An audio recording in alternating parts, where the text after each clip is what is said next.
One shocking revelation. The party king who once ruled the celebrity scene is now unraveling under the weight of explosive insider truths. And the fact that he may have manipulated the very stars who once worshipped him could shatter everything you thought you knew. When we were talking to Tracy, she suspects that there are other people that might be caught up in this, that, you know, there might be more charges laid, and that a lot of people in Diddy's inner circle may actually choose to turn against him and share their own stories about what they may have witnessed. That was the big one for me. You know, talking to Tracy, she made note again of the video evidence, which is, as you say, pretty shocking to think about, but, you know, was that a striking contrast to you when we're talking about people potentially turning on Combs? Because for so long, over months and years now, we've heard that he has this really close-knit group around him who, allegedly, would protect him at all costs. Yeah, you even look at, you know, we spoke to Susie Siegel a couple of months ago. She was Combs' assistant for a very short period of time, but described kind of the power and the magnetism, I guess, that he has and how loyal his supporters are and the people that worked for him and with him. And so I suppose that when you then look at what Tracy has said, that some of those people may turn on him, some of those people may decide to, you know, speak with federal agents in the case against him, that's a pretty big claim. Yeah. In a twist that feels straight out of a high-stakes Netflix docuseries, Sean Diddy Combs, once the undisputed architect of legendary soirees and cultural phenomena, is now facing a reckoning that cuts deeper than any headline. His empire, built on a foundation of dazzling parties, luxury brands, and an uncanny ability to stay in the limelight, now teeters on the edge of collapse. With accusations ranging from sex trafficking and sexual violence to racketeering, the story of Diddy is taking on a new, multi-dimensional form as a coalition of celebrities steps forward to expose the dark underbelly of his rise to fame. Yeah, I think it's in my opinion, it's a mistake. They should have stuck with the original indictment, the superseding indictment about, you know, that he had employees that he didn't pay, and the paragraph surrounding that. I guess they're going to throw in like an element there for that paragraph. I don't think it was useful. I don't think it was something that was necessary. And I think it cheapens the rest of the case, in my opinion, as to what they're actually going for and actually what they're trying to prove. And it's very difficult in these type of cases. And I'm not saying that it's easy on either side, but it's very difficult on these type of cases to have a jury to say, hey, these aren't two consenting adults. These aren't individuals that have been paid for whatever they're doing. This isn't what they're making it out to be as a sex trafficking case. In your mind, when someone says sex trafficking, it's aghast, right? Everyone's like, oh my God, what are the facts from this sex trafficking? What could have been be? And then all of a sudden you hear, well, it was that his girlfriends and himself were engaging in these prostitutes that were come over to their house, and they were paid between $5,000 and $10,000 for the whatever happened, and that's the sex trafficking. That's kind of a hump that they have to overcome. Although legally speaking, you know, you can make the argument. It's still in people's minds. How is this sex trafficking? And like I said, it is not that the legal elements aren't going to be met, because I think they are. And in terms of what the evidence is, it seems like they've reached that point. Right. What my argument is a jury is going to have a tough time wrestling with charging someone criminally for someone calling a prostitute to come over and make $10,000. I said back in the day, people used to think that Kirk Burroughs and Diddy was lovers, or they had some kind of relationship like that. Remember I told you that? And you was like, I remember that. You told me that years ago. Yeah, and you said to me, yo, you gonna speak about it? I said, nah, I ain't gonna speak about it, bro. You understand? I'm gonna wait till he speak about it. So people who had known that, I always knew that, because I used to follow Puff to Kirk's house when we had the building and the red zone, and we used to take the money from those clubs and we had to drop it off at Kirk's house. So we wasn't dropping, he would, you know, he was staying there. You know, if you spending the night at another house and you got a apartment with your girl somewhere else, Okay. So when I seen in the lawsuit that he said that Kirk said that Puff was SAing him, sexually assaulting him, sodomizing him, doing all kind of things to him, I first thought like, but hold up, they was lovers or they was, but that's his boss. So maybe the boss cannot have sex with people. The CEO can't have people that work for them. Adding yet another incendiary layer to this unfolding drama is rapper 50 Cent. Once a peer in the fierce world of hip-hop, 50 Cent has long carried a simmering feud with Diddy, a rivalry that has evolved from bitter diss tracks into a full-blown public denunciation. Now, as he embarks on producing a hard-hitting docuseries for Netflix that promises to peel back the layers of Diddy's glittering yet controversial empire, 50 Cent recalls a time when those infamous parties were the pinnacle of success. His pointed criticisms remind us that the man behind the charm may have been orchestrating a performance that was far darker than anyone could have imagined. Certain things they let it go by because it's Puff. Like they would look, like he would say stuff, and it's like he wasn't like in the closet, he was like in the hallway. Now you see so much shit that you go, wait. No, this was visible. He was in the hallway. We saw the video. We saw that video. It comes out later. You're like, that's not the closet. That's the hallway. He didn't give a fuck. Like you could tell that he was already. Nah, New York is dope. Because when Fab, he was like, "Yo, Fab, we ain't party. Fab was like, "Nah, we partying tonight."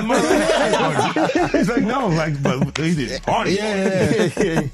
And I'm like, yo, they let that one go. Like, I had to say something about it later because I was like, oh, it was fair. What does it feel like all these years, you being the only one calling this out? I look like I've been the crazy guy for a long time. They said you're a hater. They said you're crazy. You're do this. Yeah, and now everybody's complaining. My ass is hurting. This all this shit is coming. 50, you can't make jokes about it. No. The internet might come for you, bro. All I'm saying is, it might come from you. You see it now. All of these complaints. People were damned. They were and pillaged. This was what was going on, right? And what do I get for the? I went through years of a hater. You're a hater. You want this and that. I'm just watching. Like I look at things and go, when you see the new lawsuit coming with Jay, the part with Jay, I go, oh shoot, like. Then I think about it, I go, that had to be there. So when I was saying that he was missing, he just wasn't actively being out there because they was dealing with that. Speaking of, in particular, Netflix docuseries that you've been working on, Diddy Do It. Right. You've been saying for years that you feel you knew Diddy's character. Right. Yet you've said you weren't a part of that lifestyle, you weren't going to the parties. So what makes you so absolutely sure that these kinds of allegations that we've seen against him are true? Well, I'm surprised by the allegations, as surprised as everyone else is. Like, I didn't make the allegations. I didn't tell people to say these things. It comes out, I see it in the news like everyone else. But I did feel uncomfortable with the way he would present the idea of going to these projects. To come party with me. Yeah. And then that swayed me away from it, just that alone. So you didn't realize as much stuff was coming. Like, when I seen today, it was allegations of 3 men that said he drugged them and it's a long time, to be honest with you. Like, when people don't remember being violated for 20 years, it makes me feel a little hard. What are your thoughts on the allegations against Jay-Z? That was interesting. When I was saying things, not knowing exactly what I was saying, but I was going, where's Jay at? He's mad quiet. Like while the Puffy thing was going on. But it's obvious now that his team was being made aware that he was in those allegations also. So I hope it works out, because with his family, the things that go on internally, those accusations are crazy. Not far behind in this emerging chorus is R&B singer Jaguar Wright, whose forthright stance has never wavered. Appearing on a late-night show, Wright didn't mince words. She branded Diddy, along with other industry giants like Jay-Z, as monsters. Her blunt assessment resonates deeply with those who have long suspected that behind the glitz and glamour lay a history of exploitation and control. For Wright, her story isn't merely a personal grievance, It's a rallying cry for accountability in an industry that has too often turned a blind eye to abuse. Her insights inject a fierce authenticity into the narrative, urging viewers to rethink the cost of celebrity and the true price of power. This whole situation with Diddy and everybody would not have happened if Diddy didn't put Carisha, Young Miami, out on Front Street, going to her shows, letting her talk about their relationship openly on her podcast, giving her a show. All this would have been still going on if Carisha never got the okay to kind of do a lot of stuff that Diddy never did do. What do you take to that? That Carisha might have sparked anger. Yeah, nah, she ain't that relevant. She's exactly what they say. We're getting a DYG mute. She ain't that deep. You don't think this? Everything that she'll testify to, she's guilty of. Wherever this goes, she's gonna be on probation for quite some time. She ain't white. They ain't gonna let her go like they let that white boy go. Do you feel is a woman scorned? Come on now. Y'all know how I feel about that. Yeah, I know. I know. Whatever that woman feels, she's got the right to feel. She earned it the hard way. And it's kind of disgusting that people are still trying to find a way to slut shame her. In order for any of this to have happened, she would have had to admit it, all of the things that she did wrong as well. She's already swallowed that. About what fucking Umar Johnson has to say in it. That hogwash she did with Art of Dialogue, implying that the 13-year-old, now 37-year-old autistic victim was black, that a black father wouldn't stand for that. Like he literally set up there and put a whole race on a Jane Doe who none of the details or anything about who she was mentioned. And then in fooldom fashion, he tied it all the way to Trump.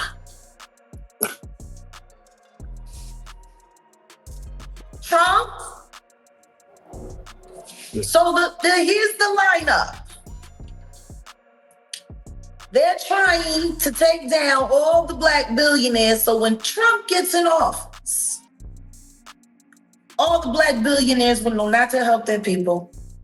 And that's why all of this is happening. Because Trump is gonna make the black billionaires not help their people. So can I ask you this, Jag? Because hogwash. These niggas ain't helping their people as it is. So Jag, I got a very doing. I got a very important question. Laundering money through charities, allegedly.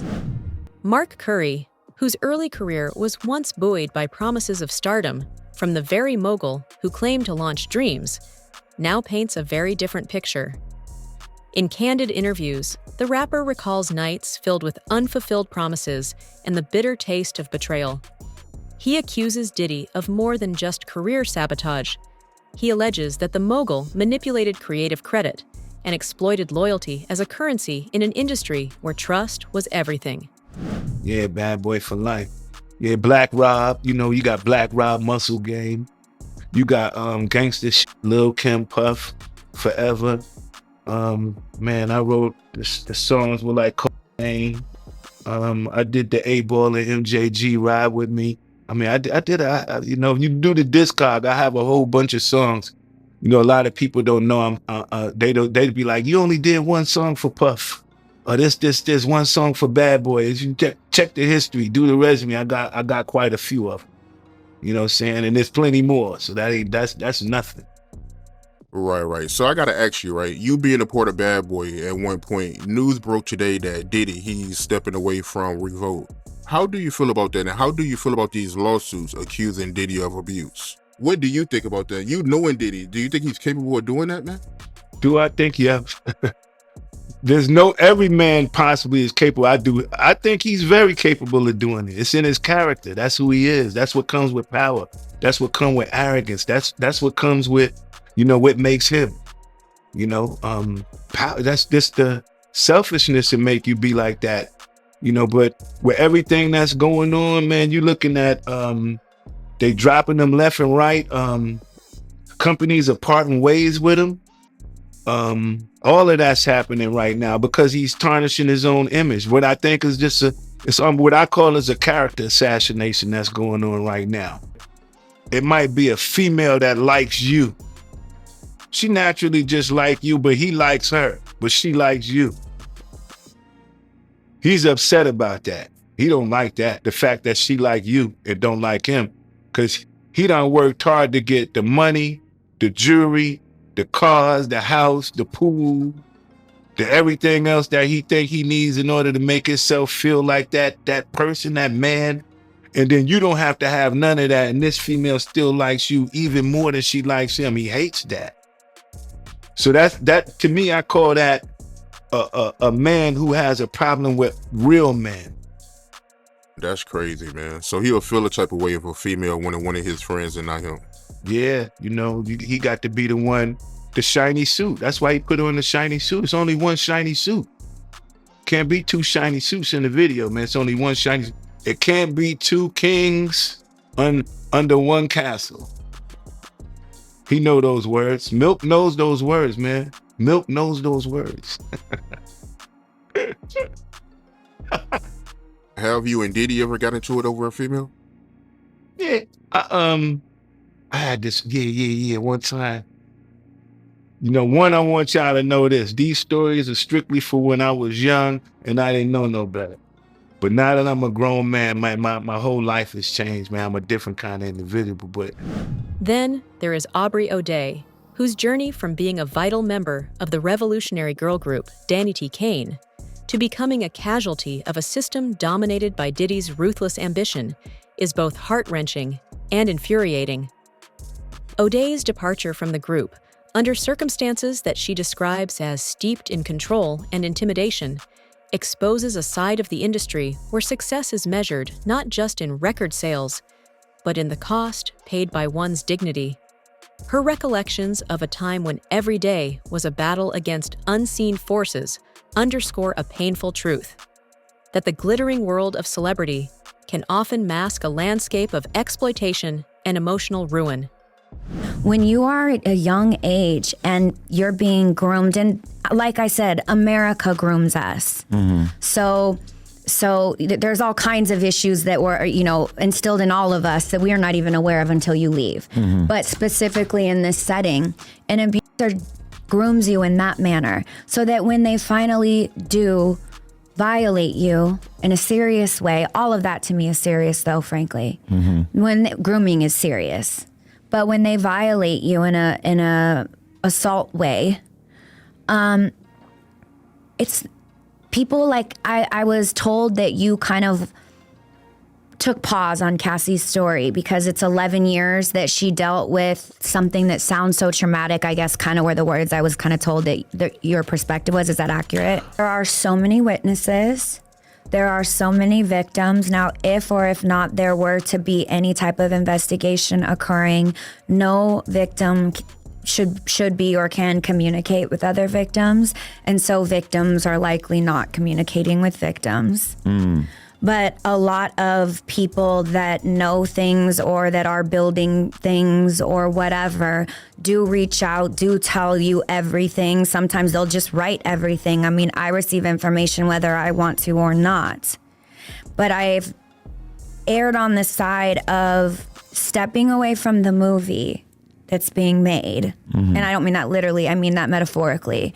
The movie of Diddy that's being painted right now. And I come back to myself, what I know to be true, what I know I witnessed, what I have receipts of, and what I believe. And I have pondered it all the way down to, I really adore one of his kids. So to me, I have to ask myself, this is a father. Mm. So you really need to be sure when you speak what you're speaking about and how you're speaking about it, because this is a man that's a father, and I think it takes a certain amount of something to be a good one. I'm not saying he is or isn't, but I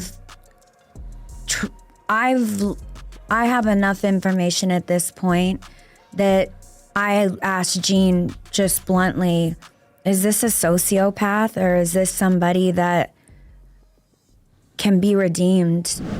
Adding a splash of unfiltered humor and grim prophecy to the mix is comedian Cat Williams. On a now viral podcast, Williams warned listeners to steer clear of Diddy's parties, predicting that the reckoning would come swiftly. His blend of irony and streetwise wisdom punctuates the narrative with a reminder that no matter how high one climbs, the fall can be spectacular. Williams's predictions, delivered with an almost conspiratorial candor, contribute to a growing sense of inevitability, a reckoning that promises to upend the carefully constructed image of a mogul who once seemed untouchable. Now, back in January, during his interview with Shannon Sharpe on Club Shay Shay, Cat Williams predicted all lies will be exposed in 2024. And many are pointing to the latest developments on Diddy's indictment as another example of the comedian predicting things that were soon to come. As news of the freak-off parties became public, many online would join in on the jokes, especially after headlines reported the FBI seized over 1,000 bottles of baby oil. Over the weekend, Cat would take to his own Instagram story in order to comment on the ongoing news of Diddy's freak-off parties.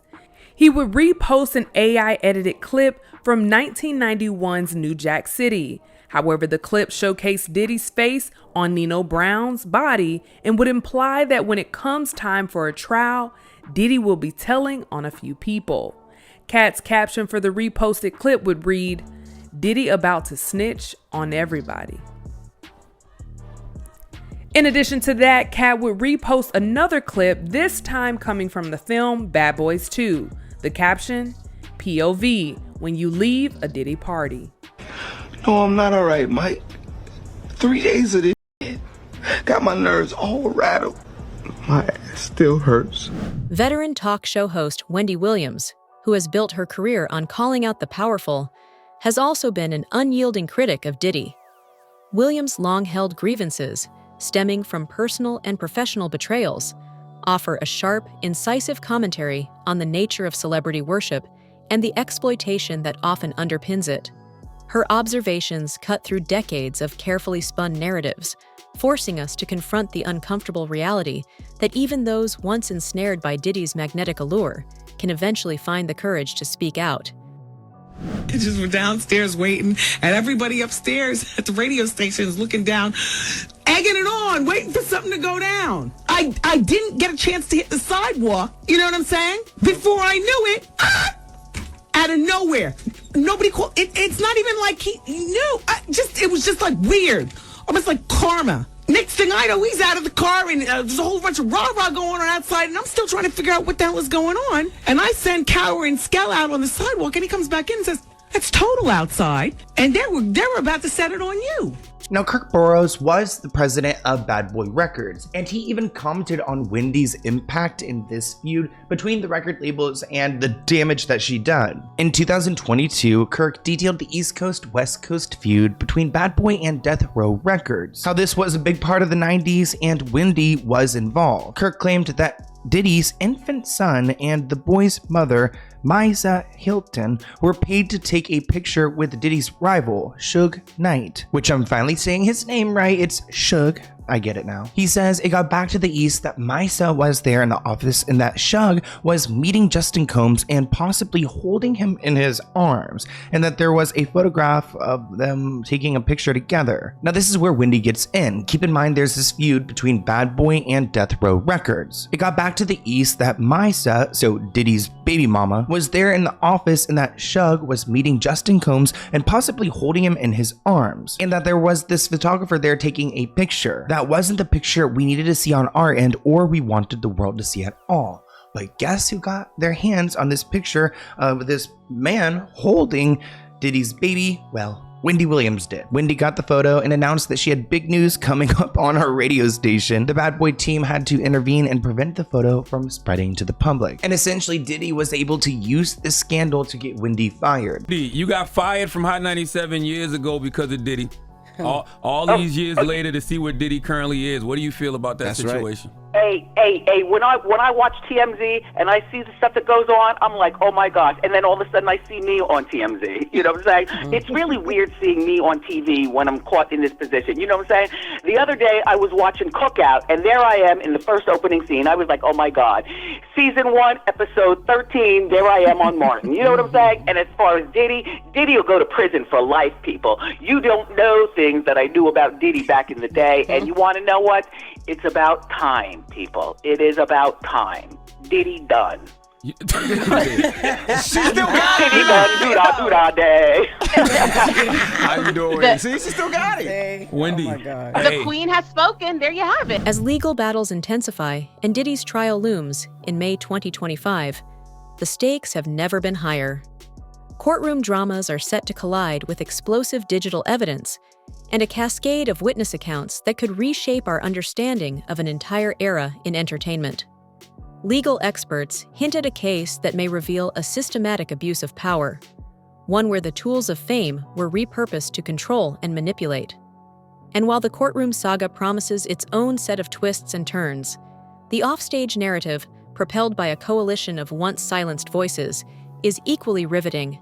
Well, honestly, Jesse, I feel like Diddy's appearance was probably the biggest story that happened inside that hearing. There was kind of an astonishing whoa when he walked inside that courtroom because he appeared noticeably grayer. I would even kind of equate it a little bit to Santa Claus, but he just appeared grayer. His hair was a lot whiter. Now, remember, the last time I was inside one of Diddy's hearings, that was back in December. We're in March, so that's just a 3-month time span of just that intense grayness. So either him being at MDC Brooklyn for this amount of time is weighing on him, this federal case is weighing on him, maybe even his fall from grace entirely is probably weighing on him, but he just looked visibly different. I will say, though, last time he appeared thinner. This time it seems like he did kind of pack on a little bit of pounds, and I don't say that in a disrespectful way at all, but he did seem to kind of put his weight back up from the last time that I saw him. But it really was just kind of a stark difference. Now, he was graying a little bit in the last hearing, that is no doubt, so it wasn't too big of a jump.